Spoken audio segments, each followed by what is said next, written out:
Começando mais um Vencedores e Perdedores, agora da 21ª rodada do Brasileirão, e também vou falar vencedores e perdedores da convocação do Ancelotti. Mas antes, eu sou o Rafael da Dona Lúcia, se inscreve no canal, deixa seu like aqui no vídeo e bora falar sobre quem ganhou e quem perdeu nessa rodada do Brasileirão e na convocação do Ancelotti de ontem. Então bora lá. Eu gosto sempre de começar pelos vencedores, porque os perdedores normalmente têm uma polêmica melhor, então eu gosto de deixar para o final. Então vamos começar com os vencedores dessa rodada. Tiveram muitos vencedores, né? E aí eu não falo só de times, falo de jogadores, treinadores, tudo. Então bora lá. Vamos começar por times. Para mim, teve 3 times vencedores na rodada. Não vou falar só desses times, depois vou falar de outros. Mas Mirassol, Bahia e Corinthians foram grandes vencedores dessa rodada. O Mirassol está em sexto, colocado no Brasileirão. Uma campanha simplesmente bizarra. Mirassol era apontado pela maioria das pessoas, como um time fadado ao rebaixamento. Era o primeiro rebaixado já. Muitos colocavam isso. E o Mirassol não será mais rebaixado. O Mirassol estará na Série A em 2026. E se bobear, ainda pega uma vaga na Libertadores. É simplesmente surreal o trabalho do Mirassol. É surreal. O Corinthians, que vinha mal no Campeonato Brasileiro e ganha com time reserva, porque o Corinthians poupa para a Copa do Brasil e ganha com time reserva do Vasco em São Januário. Então, foi uma grande rodada para o Corinthians, ainda mais considerando que estava com um time reserva, poupou muitos titulares contra o Vasco. O Bahia venceu o Santos por 2-0. Obviamente que venceu o Santos não é nenhum absurdo, mas hoje o Bahia é o time que tem a maior invencibilidade no Brasileirão. Se eu não me engano, o Bahia está a 9 jogos sem perder no Brasileirão, sabe? Ou no total. Mas, assim, é um grande feito. E o Bahia está ali também na parte de cima da tabela, fazendo um grande campeonato brasileiro e ainda com a possibilidade de ganhar a Copa do Brasil, porque o Bahia hoje é um time que, joga um futebol muito legal. Sem forçar, no domingo ganhou de 2-0 do Santos. Sem forçar, de verdade. Administrou, foi bem tranquilo, ganhou com absoluta tranquilidade. Agora eu gostaria de falar de um treinador que para mim foi um grande vencedor desse final de semana, que é o Crespo. O São Paulo, para vocês que não sabem, o São Paulo tem a melhor campanha no Brasileirão desde a parada da Copa do Mundo. Então, assim, é um trabalho muito bom do Crespo. Muito bom do Crespo. São Paulo ganha mais um jogo. E olha que o Crespo tá com uma série de problemas. O São Paulo perdeu seu terceiro atacante. Com rompimento do ligamento no joelho. Cara, eu nunca, assim, de verdade, eu não lembro de um time que perde 3 atacantes numa mesma temporada, os 3 fraturando o joelho, rompendo o ligamento do joelho. Cara, negócio simplesmente bizarro. E mesmo com esses problemas, mesmo com o Lucas Moura fora, mesmo com o Oscar fora, Caleri fora, sabe? O Crespo, vai colecionando vitórias e, colocou o São Paulo numa posição muito diferente do que estava com o Zubeldia. Então, assim, o São Paulo melhorou muito, mas muito com o Crespo, assim, é um outro time. Passou sufoco na Libertadores, concordo, mas no Brasileirão o São Paulo vem fazendo uma grande campanha e por isso eu coloco o Crespo como um dos grandes vencedores dessa 21ª rodada. Outro cara que eu coloco também como um grande vencedor dessa 21ª rodada do Campeonato Brasileiro é o Flaco Lopes. O Flaco Lopes,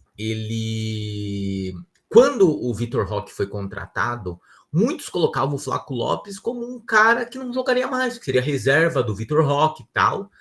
E hoje ele virou dupla do Vitor Roque. Marcou 2 gols contra o Sport de Recife e está na lista dos pré-convocados da seleção argentina sabe? Então é um cara que nesse momento ele vive o melhor momento dele no Palmeiras, jogando ao lado do Vitor Roque. É uma dupla que funcionou muito bem, muito bem. A dupla Vitor Roque e Flaco Lopes. Então, e o Flaco Lopes é um cara que a torcida do Palmeiras odiava, simplesmente odiava, e ele tá muito bem jogando ao lado do Vitor Roque. E aí eu acho que também a gente tem que dar um mérito pro Abel, que eu acho que finalmente conseguiu encaixar o Vitor Roque num esquema que, sabe, que faz sentido para ele, e ele tá jogando o seu melhor futebol desde que chegou ao Palmeiras.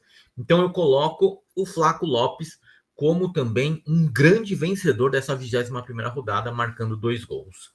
E obviamente que não tem como deixar de fora, assim, de verdade. O que aconteceu ontem no Maracanã foi uma hecatombe. O que o Flamengo fez ontem no Maracanã foi sacanagem, sabe? O Flamengo ontem deu uma aula de futebol. Então o Flamengo, com Samuel Lino, Pedro, Felipe Luiz, Arrascaeta, é o grande vencedor dessa rodada 2000 e dessa rodada 21 do Campeonato Brasileiro.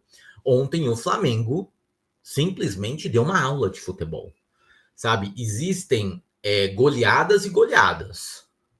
Existe aquela goleada que é acidental, que outro time tem um apagão, sabe tal, mas essa do 8-0 do Flamengo foi uma goleada construída do primeiro minuto ao último minuto, sabe? Eu, de verdade, assim, eu tô com dificuldade na minha cabeça de lembrar de um amasso tão grande de um time durante 90 minutos no Campeonato Brasileiro.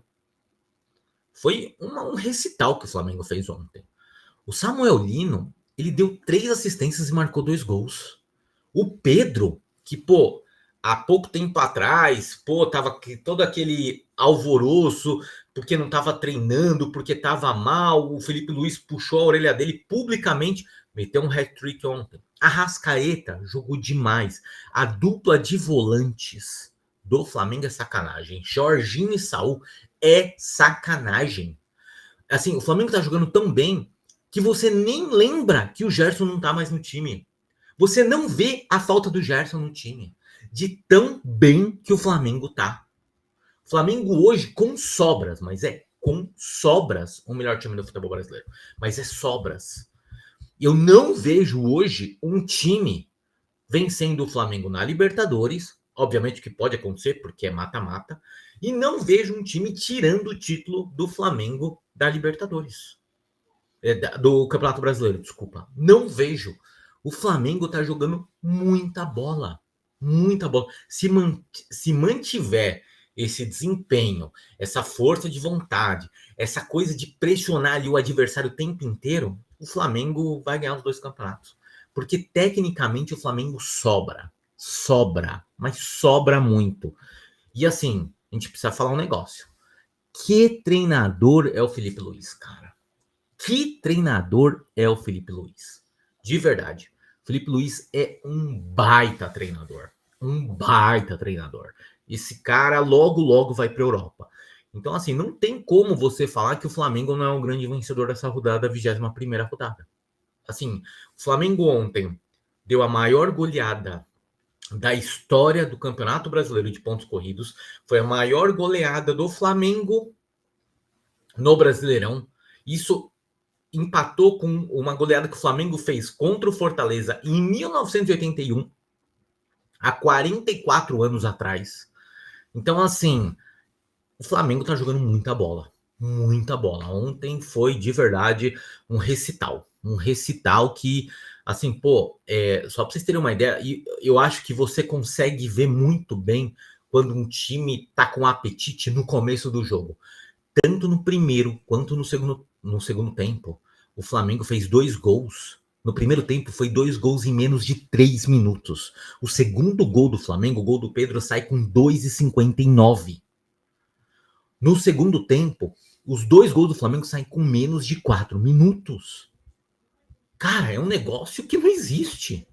Não existe. Mas assim, é aquela coisa do time que tá com fome. Não é aquele time que faz 3-0 no primeiro tempo, volta pro vestiário e fala: não, não, agora vamos administrar o segundo tempo. Não, os caras voltaram mais famintos pro segundo tempo e meteram 8-0. E vou te falar, se pressionasse, ontem era jogo para 10-11. 10-11. Que chegou um momento ali quando o Felipe Luiz começa a rodar o time, começa a fazer as substituições, que cai um pouco o nível do Flamengo. Cai, assim, obviamente, não consegue manter aquele ímpeto. Mas, assim, foi um recital. Foi um recital. De verdade, assim. Eu acho que o Flamengo não jogava tão bem desde o Jorge Jesus. O Flamengo, obviamente, conquistou títulos com o Rogério Ceni, com o Dorival, sabe? Jogou bem ali com o Renato Gaúcho em alguns momentos. Até com o próprio Sampaoli teve bons momentos também. Mas eu não lembro de uma atuação tão dominante desde a época do Jorge Jesus. Felipe Luiz, cara, é um baita treinador. Baita treinador. E aí, falando sobre a convocação do Ancelotti, para mim, o Caio Jorge foi o grande vencedor da convocação do Carlo Ancelotti. Porque assim, né, o Caio Jorge é um cara que passou por uma cirurgia gravíssima quando ele jogava no exterior, ali na Europa. É um cara que veio para o Brasil teoricamente em baixa, porque ele não deu certo lá na Europa, a Juventus não aproveitou ele, ele foi emprestado, tudo. E ele volta para o Cruzeiro, ele não começa tão bem no Cruzeiro, não começa tão bem no Cruzeiro, e ele começa a melhorar muito nas mãos do Leonardo Jardim. E hoje ele é o artilheiro do Brasileirão, e assim, é um cara que, pô, se você falar assim, um ano atrás, falar assim, eu acho que o Caio Jorge é um jogador para estar numa lista de seleção brasileira, provavelmente a maioria das pessoas falaram, não, você tá maluco, o Caio Jorge não vai ser convocado. E, cara, foi super merecido. E aí você pensa que alguns jogadores que têm mais nome que o Caio Jorge, que inclusive já jogaram com o Ancelotti, ficaram de fora da convocação dele. Então, assim, para mim, o Caio Jorge foi uma surpresa e não foi ao mesmo tempo, porque era um cara que, pelo que está jogando no Campeonato Brasileiro, merecia uma chance, mas ao mesmo tempo é um cara que, pô, é o setor da seleção mais concorrido. O ataque é disparado o setor da seleção brasileira, onde você tem a maior concorrência. E o Caio Jorge foi lá e conseguiu uma vaga aí, obviamente que é cedo ainda para falar, porque uma coisa é você jogar num clube, outra coisa é ver como você vai com a camisa da seleção. Mas, cara, para mim, jogando no Brasil, foi para mim foi o grande vencedor dessa convocação do Carlo Ancelotti. E agora a gente vai para a melhor parte, que é os perdedores dessa 21ª rodada. Quem eu primeiro coloco como perdedor? Quem assistiu Grêmio e Ceará. Irmão, que jogo horroroso. Que se você não torce nem para Grêmio, nem para Ceará, e passou 90 minutos na frente da TV assistindo essa partida, eu só tenho uma coisa a falar para você. Parabéns. Você é um herói. Que jogo horroroso. Que jogo que você olhava e falava assim, não vai acontecer nada. Nunca. Como é ruim ver o time do Grêmio. Meu Deus, assim, eu tenho dificuldade de entender como o Grêmio mantém o Mano Menezes como treinador. Que futebol horrível e patético. Patético é o futebol do Grêmio. De verdade. E aí eu vou para um outro perdedor, já emendando no Grêmio, que vai fazer sentido. Que é o Cuca, o Atlético Mineiro do Cuca. Perdeu mais uma no Brasileirão para o São Paulo agora. Tinha perdido para esse Grêmio que joga esse futebol horroroso. O Atlético Mineiro foi derrotado em casa por ele. E o trabalho do Cuca é muito ruim no Campeonato Brasileiro. É muito ruim. Eu acho que o Cuca, ele só ainda está empregado no Atlético Mineiro porque o Atlético Mineiro conseguiu eliminar o Flamengo na Copa do Brasil. Porque senão eu acho que o Cuca já teria rodado. De verdade. E aí eu não sei se ele está colocando todas as fichas na Copa do Brasil, porque o futebol praticado pelo Atlético Mineiro é uma coisa horrorosa. Assim como o do Grêmio. Do Grêmio é pior. Do Grêmio, pelo amor de Deus. Olha, é difícil você encontrar um time que talvez jogue pior que o Grêmio. Talvez o Vitória. né? Talvez o Santos, mas olha que time ruim, é o Grêmio, que time ruim, de futebol ruim de assistir é o futebol do Atlético Mineiro. E aí, falando em treinador, queria falar de mais um treinador, Fernando Diniz. Fernando Diniz é mais um treinador que para mim foi um dos grandes perdedores da rodada. Porque assim, o Vasco vai, mete 6 no Santos no domingo. Na quarta-feira, perde do Juventude, um time que está no Z4, que inclusive o Botafogo foi lá, no mesmo estádio que o Vasco perdeu do Juventude, o Botafogo foi lá no final de semana, venceu o Juventude, e agora dentro de casa, o Vasco vai e perde do time reserva do Corinthians por 3-2. O Diniz tem um aproveitamento ridículo no Campeonato Brasileiro desde o Fluminense. Desde o Fluminense. Eu fiz um levantamento ontem, se eu não me engano, assim, acho que eu posso estar. Eu não lembro de cabeça. O Diniz, se eu não me engano, ele disputou 104 pontos, eu acho. E agora eu preciso pegar esse levantamento. Entre Fluminense, Cruzeiro e Vasco. Ele ganhou 27 pontos. Um negócio assim, sabe? De verdade. O 106 e ganhou 27. Um negócio assim. É bizarro o aproveitamento do Diniz nos três clubes. Nos três clubes. Sabe? Então, assim, eu ainda não entendo o amor que as pessoas sentem pelo Fernando Diniz. De verdade, eu tenho uma dificuldade absurda de entender. Porque, assim, é um futebol plástico, bonito e tal, mas que não ganha. Que não tem resultado. O resultado do Diniz foi a Libertadores 2023. A gente já tá no meio de 2025. E o cara não mostra absolutamente nada. Nada, nada, nada, nada. Tá? Então, assim, eu juro que eu não entendo. O Diniz tá. Para mim, o Diniz é um dos grandes perdedores dessa rodada. Outro cara que é um grande perdedor, que há tempos eu tô falando isso nas minhas redes sociais, é o Daverson. O Daverson, para quem não viu, nessa rodada ele foi afastado pelo Renato Paiva do Fortaleza, né?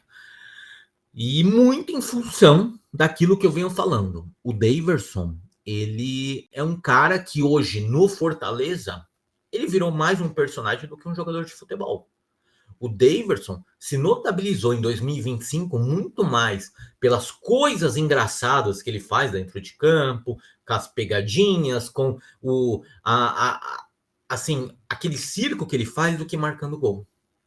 E por uma parte, por um momento é legal, para quem trabalha com meme, para quem, sabe, é bacana, você dá risada e tal. Mas quem torce, por exemplo, o Fortaleza, tá puto com o cara, tá bravo com o cara, tá bravo e com razão. Porque assim, o Davidson não tá correspondendo. E aí eu acho que o jogador tem que ter aquela coisa de olhar e falar assim, opa, peraí, vou parar com isso. Não tá legal, não tá legal. Cara, quando você faz isso, mas você tá correspondendo dentro de campo, você tá marcando gol, tá dando assistência, tá ajudando o time, ok, legal, top. O problema é quando você faz isso, essas coisas, essas gracinhas, e não corresponde dentro de campo. Não marca gol, não dá assistência, e aí é um problema. E é o que acontece com o Daverson. Então, eu acho que o Daverson chegou num momento que ele precisa olhar para a carreira dele e falar: cara, eu preciso trabalhar, eu preciso tratar o futebol mais a sério. Eu não posso ser esse palhaço o tempo inteiro dentro de campo, sabe? Palhaço no bom sentido, tá? No sentido de querer fazer palhaçadas, ok? Então, eu acho que o Davidson é um grande perdedor, assim como o Renato Paiva, que é um trabalho também horroroso à frente do Fortaleza. O trabalho, depois que o Vojvoda saiu, ao invés de melhorar, piorou. Fortaleza se afunda cada vez mais na zona de rebaixamento. É um trabalho muito ruim. E perdeu essa rodada do Mirassol em casa, né? E aí, falando do grande perdedor da rodada, não tinha como deixar de fora é o Vitória da Bahia com o Carille, né? O Carille já não é mais o treinador do Vitória, ele caiu após os 8-0. Mas assim, foi, cara, é aquela coisa assim, o Flamengo tem um time muito superior ao Vitória, muito superior. Isso ninguém questiona. Ninguém questiona. Não tem como comparar plantel, tudo, não tem como. Mas 8-0 é demais. 8-0 é demais. O Carille, quando ele me põe Lucas Braga na lateral direita para marcar o Samuel Lino, cara, não dá. Com todo respeito, não dá. Tem que ser maluco para fazer um negócio desse. Completamente maluco, sabe? Não tem a menor condição. Mas a menor condição disso dar certo. E aí foi, cara, como eu falei na hora do Flamengo, foi 8-0, poderia ser 9, 10, 11. Então, para mim, o Vitória, junto com o Fábio Carille, é o grande perdedor da 21ª rodada. E o grande perdedor, eu vou colocar dois grandes perdedores da convocação do Ancelotti, tá? Para mim, os dois grandes perdedores da convocação do Ancelotti chama-se Neymar e Rodrigo. E por que Neymar e Rodrigo? Porque, assim, havia uma expectativa dos dois. Havia uma expectativa que o Rodrigo não tinha sido convocado naquela primeira convocação, porque ele estava contundido e tal. E o Neymar, né, a mesma coisa, estava voltando ali de contusão e tal. A grande questão, e o Ancelotti deixou claro ontem, que eles não foram por uma escolha dele. Por mais que o Neymar aí estão falando que ele está machucado e tal, não. O Ancelotti deixou nas entrelinhas que foi uma decisão física e técnica deixar ambos jogadores de fora. No meu modo de ver, tá? Eu acho que o Rodrigo ele precisa entregar mais no Real Madrid para voltar para a seleção brasileira. E talvez seja o momento do Rodrigo até avaliar uma possível transferência para um lugar onde ele vai jogar mais. Porque eu não sei se o Xabi Alonso vai dar os minutos que o Rodrigo precisa para voltar para a seleção brasileira. Não sei. E, ao mesmo tempo, o Neymar. Cara, o Neymar precisa jogar mais bola. Eu acho que aquele discurso do Neymar pegou muito mal para ele, junto com o Ancelotti. Aquele de, eu já estou, eu não preciso provar mais nada. Os caras já me conhecem e tal. Eu acho que com o Ancelotti isso não vai ter essa. Não vai ter essa com o Ancelotti. Não vai ter essa com o Ancelotti. Ou o Neymar joga mais bola, ou ele vai estar fora da seleção brasileira. Ou o Neymar começa a ter um preparo físico melhor, começa a chamar mais a responsabilidade no Santos, começa a ser um capitão efetivamente do Santos e começa a decidir mais jogos para o Santos, ser mais decisivo, ser o jogador que a gente espera que o Neymar seja, porque até o momento o Neymar não é o jogador. Jogou bem algumas partidas, jogou, mas o Neymar ainda não é o jogador que a gente acreditava que ele seria voltando ao futebol brasileiro. Não é. O Neymar não sobra nesse momento. Não sobra. Não sobra. Essa é a verdade. Então, eu acho que ficou claro ontem que eu já joguei com o Ancelotti me conhece. Eu não tenho mais que provar na seleção. Esses discursos com o Ancelotti não cola. Não cola. Ou você tá bem fisicamente, tecnicamente, correndo pra caramba, tal, ou você não vai jogar com o Ancelotti.